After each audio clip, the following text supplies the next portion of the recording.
So के छ हजुरको हाल खबर? नेपालमा नि आजकल प्रोटेस्ट धेरै नै हुन थालेको छ।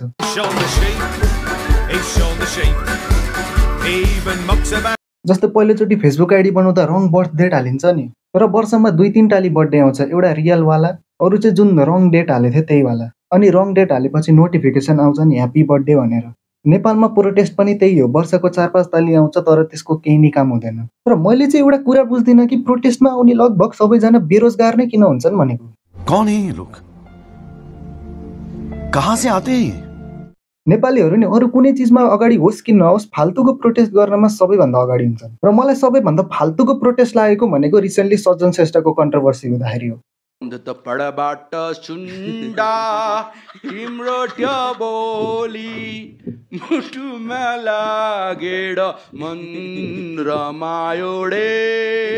अरे यार, जिन्दगीमा पहिलोचोटि सज्जन श्रेष्ठको जोक सुनेर हाँसो लाग्थ्यो, त्यही नि प्रोटेस्ट गर्न पर्ने यिनीहरूलाई।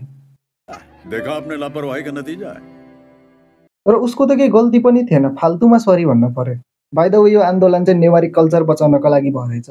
आइरनी भन्ने शब्द हुन्छ नि, त्यो भन्दा पनि माथि कुनै अरू शब्द छ भने यो चाहिँ त्यो हो। Cause this is some next level shit. र उसलाई मात्र हैन, उसको फ्यामिलीले पनि मार्दिन्छु काट्दिन्छु भनेर कुन नेवारी कल्चर बचिरहेछ?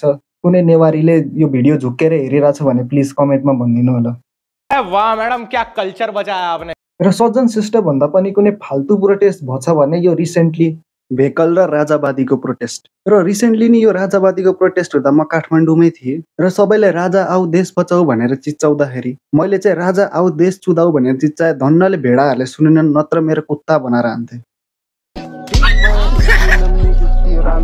र राजा फिर्ता ल्याउने मेन कारण चाहिँ विकास भएन, राजा फिर्ता आयो भने विकास हुन्छ अरे। ए सुड्डाहरू, आफ्नो दिमागको विकास गरौ पहिला। होइन कसरी हुन्छ हो विकास? के ग्यारेन्टी छ कि पहिला जस्तो टाइम फर्किन्न भनेर? पहिला थाहा छ नि कस्तो हुन्थ्यो, राजाको अगेन्स्टमा केही नि बोल्न पाइन्थेन भनेर। फिर्ता आयो भने पनि के ग्यारेन्टी छ कि विकास गर्छ भनेर?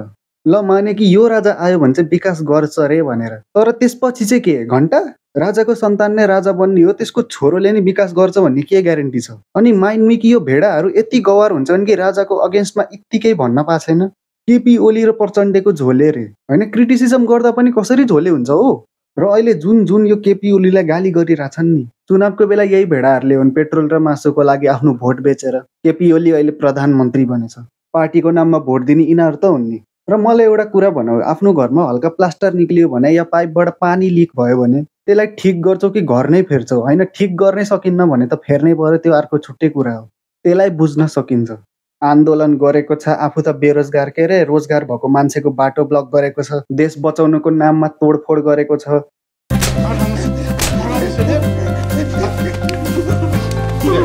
र नेपालमा नि पब्लिक बसको हालत बांग्लादेशको बसहरू भन्दा कम छैन के। सिट जति सब च्यातेको हुन्छ। बस किनेको 10 वर्ष भइसक्यो, धेरै धोए, 2-3 ताली धोयो होला त्यो सिटहरू। एक ताली त्यो सिटमा ड्याममा हान्यो भने सहारा डेजर्ट भन्दा धेरै धुलो उड्छ। र मान्छेहरू यति धेरै कोचार्छ कि राजावादीको साइड लिएर प्रोटेस्ट गर्नेलाई कोचारे जसरी, मतलब भेडालाई कोचारे जसरी। र कहिले तिमीहरूले झुक्केर पनि कम्प्लेन गर्यो भने आफ्नै गाडी लिएर हिँडौ न त भन्न थाल्छन्, पैसै नदिकन चढे जसरी, प्यासेन्जर नचढाइकन बस यताउता गरेको मात्र स्यालेरी पाउने जसरी। र अस्ति भर्खर यो बसहरूको प्रोटेस्ट हुँदाखेरि राइडिङ एपलाई ब्यान गरौ भनेर पनि डिमान्ड आएको रहेछ। हाम्रो मार्केट खाइदिए रे। अभियसली खाइहाल्छ नि, सबलाई थाहा कि बसमा ट्राभल गर्दा कति इन्कन्भिनियन्ट हुन्छ भनेर। र जब यो फाल्तुको प्रोटेस्ट भयो थियो, राइडिङ एप्सहरूलाई धेरै फाइदा भयो। तर त्यति बेला चाहिँ यो राइडिङ एपहरूले पनि आफ्नो औकात देखाइदिए, प्राइस डबल या ट्रिपल गरेर।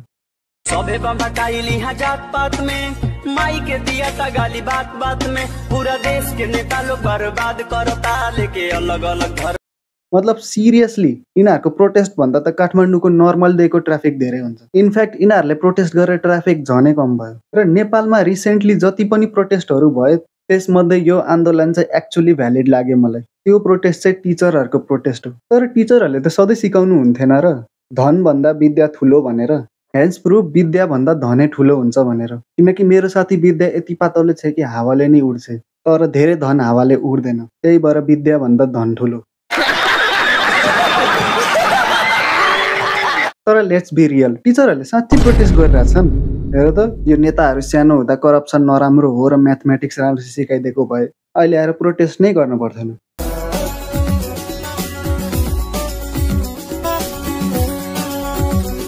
So at last not the list, 17,000 जना शहीद भएका थिए मोनार्की हटाएर डेमोक्रेसी इस्टाब्लिस गर्नलाई। फेरि त्यही गर्न मन छ क्या हो। इतिहासले आफूलाई दोहोऱ्याउँछ भन्छन्, तर यो इतिहास चाहिँ हामी नदोहोऱ्याउँ। स्मार्टफोनको जमानामा किप्याडवाला फोनको जिद्दी नगरौँ। So let's focus on progress not nostalgia. So जाँदै जाँदै no head to anyone, specially टिचर्सहरूलाई, किनकि उहाँहरूले जुन प्रोटेस्ट गर्नुभएको छ त्यो एकदमै भ्यालिड छ। र सबै भेडाहरू प्लिज एकताली सबैले सोचौँ त, किनकि राजालाई फिर्ता ल्याउनु भन्दा यो नराम्रो नेताहरूलाई हटाएर राम्रो नेताहरू ल्याउन राम्रो। र यदि तपाईँलाई भिडियो मन पर्यो भने सब्स्क्राइब गर्नुहोस्, मन परेन भने लाइक गर्नुहोस्, तर केही त गर्नुहोस्। धन्यवाद।